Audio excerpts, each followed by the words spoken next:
Hello everyone, welcome back to career first rise academy. मेरा नाम है जय शर्मा और आज सभी का स्वागत है हमारी मेन स्ट्रैटेजी सीरीज़ की अगली वीडियो में। इससे पहले वाली वीडियोस में हमने कई सारे स्ट्रैटेजी सेशंस देखे।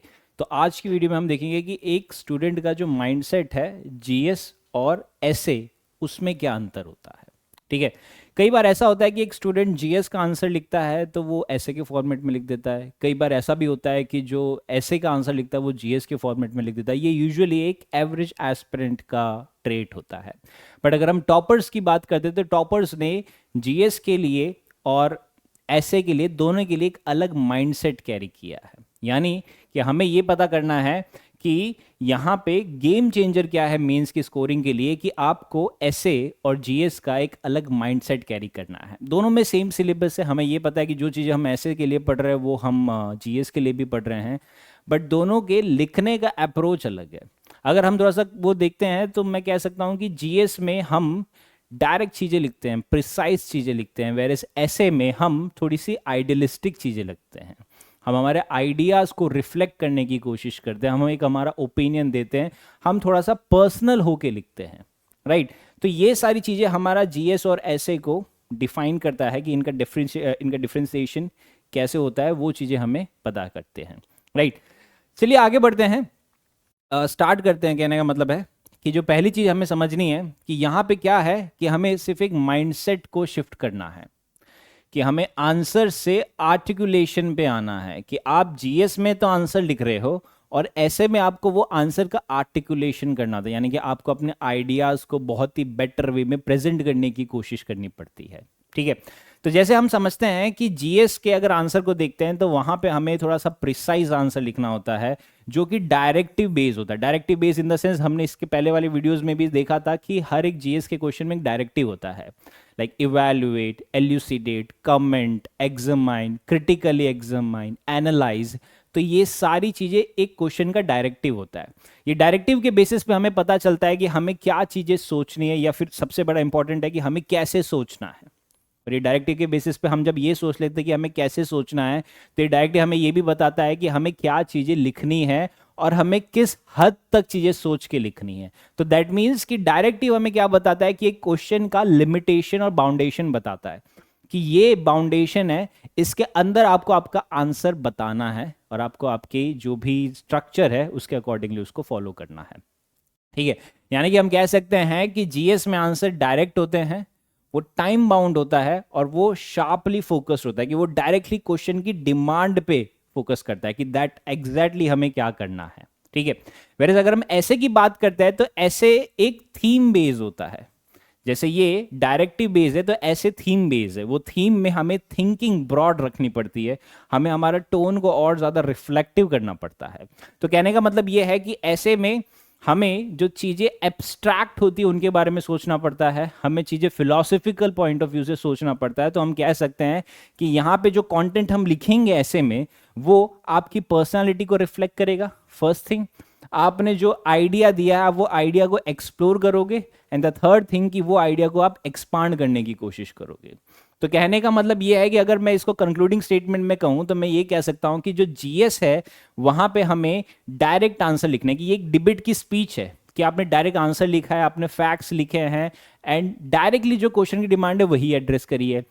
वेरएज ऐसे को देखा जाए तो ये एक टेड टॉक हुआ, कि आप एक दूसरे से कन्वर्जेशन करने की कोशिश कर रहे हैं और वो कन्वर्जेशन में आपने एक आइडिया दिया है, वो आइडिया को आपको कॉन्ट्रास्ट भी करना है, फिर आपको वो कॉन्ट्रास्ट करके बैलेंस करना है, वो बैलेंस करके फिर आपको कंक्लूड करना होता है। राइट, तो ये मेजर डिफरेंस हो जाता है, दैट इज द माइंडसेट। ये टोटली माइंडसेट है, क्योंकि सिलेबस सेम है, पेपर सेम है, बस हमारा माइंडसेट अलग होता है। राइट, तो ये चीजें हो जाती है फ्रॉम आंसरिंग टू आर्टिकुलेशन। अब जो थर्ड चीज हमें समझनी है इसके अंदर, वो है कि जो आंसर्स हम लिखते हैं, जैसे हमें पता है कि जीएस में जो आंसर लिखते हैं वो फिक्स होता है, तो उसका एक स्ट्रक्चर होता है, वो स्ट्रक्चर यूजुअली फिक्स होता है। जीएस का स्ट्रक्चर क्या फिक्स होता है कि एक इंट्रोडक्शन होगा, एक बॉडी होगी और एक कंक्लूजन होगा। ये एक स्ट्रिक्ट फॉर्मेट में हम रहते हैं कि इंट्रोडक्शन को मैंने 2-3 लाइन में लिखा, बॉडी के अंदर मैंने 4-5 पॉइंट और डायमेंशंस एक्सप्लोर किए, उनके मैंने एग्जांपल्स लिखे, उनको सब्सटैंशिएट किया एंड देन फिर मैंने कंक्लूड कर दिया। So this is fixed. Whereas जो ऐसे का होता है, ऐसे का is flexible, right. Now student confuse क्या करते हैं, फ्लेक्सिबल को रैंडम से कंफ्यूज करते हैं कि ऐसे का स्ट्रक्चर इज नॉट रैंडम, कि रैंडम नहीं है कि कभी भी आपने कुछ भी रख दिया।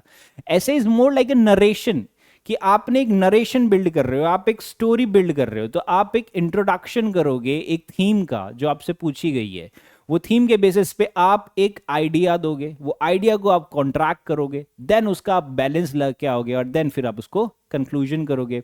तो हम कह सकते हैं कि यहां पे इंट्रोडक्शन के बाद कई सारे टाइप के लेयर्ड आर्ग्यूमेंट्स होते हैं, राइट, कि आप आर्ग्यूमेंट्स की एक लेयरिंग बनाओगे कि पहले ये पॉजिटिव आर्ग्यूमेंट है, उसका ये नेगेटिव हुआ, फिर नेगेटिव आर्ग्यूमेंट है, उसका ये पॉजिटिव हुआ। तो इस तरीके से आप आर्ग्यूमेंट्स की लेयर बनाने की कोशिश करोगे, आप एनेक्डोट बनाने की कोशिश करोगे, आप एनालॉजीज बनाने की कोशिश करोगे। तो ये होता है ऐसे में, इस तरीके के आर्ग्यूमेंट्स को लेयर्ड किया जाता है। एंड देन आप उसका एक क्लोजर देते हो, एक फिलोसॉफिकल और एक एथिकल पॉइंट ऑफ व्यू से, राइट। तो दैट मीन्स कहने का मतलब ये है कि ये एक स्ट्रक्चर है जो जीएस और एसए में दोनों तरीके से होता है, कि जीएस यू नीड डिसिप्लिन, कि जीएस में जो आंसर लिखते हैं उसमें हमें डिसिप्लिन रहना है, that is a very fixed. Whereas जो ऐसे है उसके अंदर हमें डायरेक्शन होनी चाहिए, क्योंकि 1200 वर्ड्स लिखने हैं, तो 1200 वर्ड में आपको एक स्टोरी नरेट करके समझानी है, एक थीम को स्टोरी के पॉइंट ऑफ व्यू से समझाना, तो आपके पास डायरेक्शन होना चाहिए, आप मिसगाइड नहीं होने चाहिए। बट एक बात क्लियर है कि भले ऐसे में डायरेक्शन ऐसे में डायरेक्शन है और जीएस में डिसिप्लिन है, बट दोनों में ही आपको क्लैरिटी लाने की जरूरत होती है, राइट। तो इस तरीके से हम कह सकते हैं कि ये एक स्ट्रक्चर का डिफरेंस है, fixed as well as flexible. अब जो नेक्स्ट चीज आ जाती है, that is the directive words versus central theme. हमने जीएस में समझा है कि जीएस में डायरेक्टिव्स आते हैं, discuss, examine, analyse, evaluate, elucidate, comment. तो ये सारे डायरेक्टिव है। ये डायरेक्टिव हमें बताते हैं कि हमें क्वेश्चन को किस तरीके से एड्रेस करना है। फॉर एग्जाम्पल अगर क्वेश्चन देखते हैं तो ये है discuss the role of NGOs in disaster management, कि आपको एनजीओ का रोल डिजास्टर मैनेजमेंट में डिस्कस करना है, राइट। तो ये क्या बता रहा है, ये आपकी डायरेक्टिव बता रहा है कि आपको ये 150 से 250 वर्ड में ये चीज एक्सप्लेन करनी है कि आपको एनजीओ का रोल बताना है, कि वो एनजीओ का रोल आप अलग अलग तरीके से, अलग अलग डायमेंशंस आप एक्सप्लोर करोगे, उसके अंदर अलग एग्जांपल्स डालोगे, सब्सटैंशिएट करोगे, खत्म। So that is the strict rule जो जीएस के लिए रहता है। वैसे अगर हम ऐसे की बात करते हैं तो ऐसे इज ड्रिवन बाय थीम, कि इसके अंदर थीम रहती है, राइट। जैसे कि एग्जांपल ले लेते हैं कि एम्पावर्ड वुमेन एम्पावर्ड सोसाइटी, तो ये थीम में आपको थोड़ा सा और इन डेप्थ जाना है, आपको एक जर्नी बतानी है एक वुमेन की, आपको एक कोट लिखना है। फॉर एग्जांपल आप लिखते हो कि एक आदमी जब पढ़ता है तो वो खुद को एजुकेट करता है, वेरेस जब औरत एक पढ़ती है तो वो अपने पूरे परिवार को एजुकेट करती है। तो इसलिए वुमेन एम्पावरमेंट इतना ज्यादा जरूरी है। So you can start with such kind of quote. तो ये कोट से क्या किया कि आपने एक बेस बना दिया। ओके, तो this should be part of your introduction. तो हमें ये थीम के सराउंडिंग लिखनी है, हमें खुद का एक पर्सनल आइडिया देना है, एक पर्सनल एक्सपीरियंस बताना, आपको एक स्टोरी बतानी है, आप कोई रोल मॉडल है, राइट, उनको आप यूज कर सकते, लाइक सरोजिनी नायडू को यूज कर सकते हो, एक्सेट्रा। सो वुमेन एम्पावर्ड जब होगी तो सोसाइटी अपने आप एम्पावर्ड हो जाएगी। सो दिस इज द थीम। तो ये एक डिफ्रेंसिएशन होता है कि यहां पे हमें डायरेक्टिव पे फोकस करना होता है और यहां पे हमें थीम पे एम्फसाइज करना होता है। ओके, अब जो नेक्स्ट चीज हमें समझनी है वो ये है कि हमें इसके अंदर जो डेटा और एग्जांपल्स है वो भी दोनों में अलग तरीके से यूज होता है। जैसे जीएस में हमने क्या कहा कि डायरेक्ट पॉइंट आपसे पूछा जाता है कि डायरेक्टली आप ये चीज को एड्रेस करना है तो आप कैसे एड्रेस करोगे। तो यहां पे बोला जाता है कि जो डेटा है वो शॉर्ट होता है, रेलेवेंट होता है, गवर्नमेंट की रिपोर्ट होती है और रीसेंट इवेंट्स होते हैं। हालांकि ये सेम टाइप का एग्जांपल हम डेटा और एग्जांपल जीएस में ऐसे में भी यूज करते हैं, बट दोनों में डिफरेंस है। डिफरेंस कैसे है कि जैसे मैं जीएस में लिखता हूं that according to this report, right, the unemployment rate of youth is 10.1%। अब ये मैंने जीएस में लिखा है।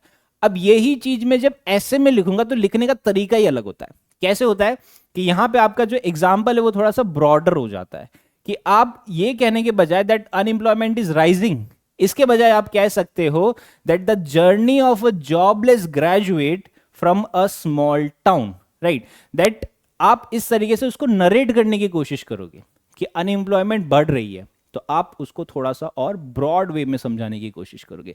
वेर जीएस में आप डायरेक्ट लिखोगे दैट ये रिपोर्ट के अकॉर्डिंगली अनएम्प्लॉयमेंट बढ़ रही है। फिर आप ऐसे में भी ये रिपोर्ट यूज कर सकते हो, बट उसमें आप थोड़ा सा नरेटिव फॉर्मेट में यूज कर सकते हो। आप एक छोटी सी जर्नी बता सकते हो, आप एक छोटा अराउंड 5 to 7 लाइन का एक छोटी नरेशन कर सकते हो, एक एब्स्ट्रैक्ट एग्जांपल ले सकते हो, खुद का एग्जांपल ले सकते हो कि मैं एक स्मॉल टाउन से आया था, मैंने ये स्टेट बोर्ड से पढ़ाई करी, फिर मैंने ग्रेजुएशन किया, मैंने फिर मैंने पोस्ट ग्रेजुएशन किया, फिर भी मेरे को जॉब नहीं मिल रही, सो आई मैंने एजुकेटेड अनएम्प्लॉयमेंट। तो ये क्यों हुआ? क्योंकि उसकी पढ़ाई इतनी अच्छी लेवल की नहीं हो पाई थी। तो आप समझ रहे हो, एग्जाम्पल सेम है, डेटा सेम है, बट मैंने क्या किया, जीएस में डायरेक्टली लिख दिया, ऐसे में एक नरेटिव फॉर्मेट में लिख दिया। ओके, तो इस तरीके से हमें डेटा और एग्जाम्पल्स को यहां पे यूज करना है। फिर नेक्स्ट आ जाती है the language and tone. Now language and tone जो हमने अभी डेटा यूज किया, एक एग्जाम्पल लिया, उसी तरीके से है कि यहां पे language is very technical and analytical. For example, आप यहाँ पे एग्जाम्पल ले रहे हो that insolvency and bankruptcy code has reduce the resolution time from 4 years to 1.6 years। क्यों? To improve investors confidence. तो ये चीज आपने आपके आंसर में मेंशन कर दी। वेरएज अगर हम जीएस में देखते हैं तो जीएस में हम कई बार थोड़े से पोएटिक हो सकते हैं, थोड़ा पोएटिक हो सकते हैं, दैट हम कह रहे हैं कि instead of saying that climate change is a major threat, ये कहने के बजाय हम इसको एक नरेशन फॉर्मेट में लिख सकते हैं that when the Himalayas melt faster than we can legislate, it's no longer about carbon, it's about conscience. Right, दोनों का मतलब सेम है, that climate change is a major threat. But इसके अंदर इसने क्या किया, इसके अंदर बोला कि ये क्यों हो रहा है, क्योंकि कार्बन एमिशन की वजह से हो रहा है, तो एक नरेशन फॉर्मेट में लिख दिया।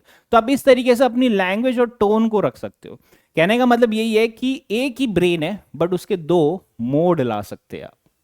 ओके, नाउ नेक्स्ट आ जाता है कि इवैल्यूएशन जो करते हैं, इवैल्यूएशन क्या क्या क्राइटेरिया सेट करता है?